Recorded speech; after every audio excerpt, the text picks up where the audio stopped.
Neraca pembayaran Indonesia. Pengertian neraca pembayaran.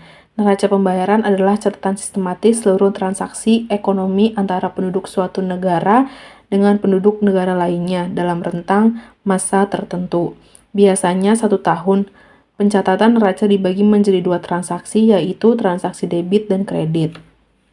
Fungsi neraca pembayaran sebagai bahan pemerintah dalam membuat keputusan di bidang perdagangan internasional, sebagai bahan pemerintah dalam membuat keputusan atau kebijakan moneter, alat untuk mengukur keadaan ekonomi dalam transaksi internasional, sebagai data keuangan internasional, sebagai alat pendataan transaksi agar pemerintah tidak mengalami kerugian dalam kegiatan ekspor dan impor, sebagai alat untuk mencatat anggaran yang akan dikeluarkan dalam transaksi internasional. Yang ketiga ada jenis transaksi neraca pembayaran. Transaksi berjalan, yaitu transaksi yang diakibatkan oleh perdagangan ekspor dan impor barang atau jasa. Misalnya transaksi dalam kegiatan pengangkutan barang dan jasa atau perjalanan ke luar negeri.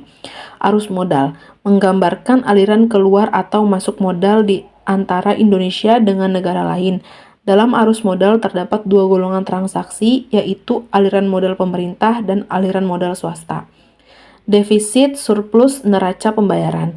Defisit terjadi apabila nilai impor lebih besar daripada nilai ekspor. Surplus apabila jumlah pemasukan dari luar negeri lebih besar daripada jumlah yang harus dibayarkan ke luar negeri.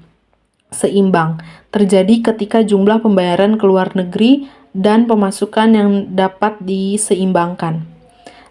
Dampak neraca pembayaran terhadap kegiatan ekonomi suatu negara. Yang pertama, perubahan kurs devisa. Yang kedua, perubahan harga. Yang ketiga, perubahan tingkat pendataan. Yang keempat, perubahan tingkat bunga. Terima kasih.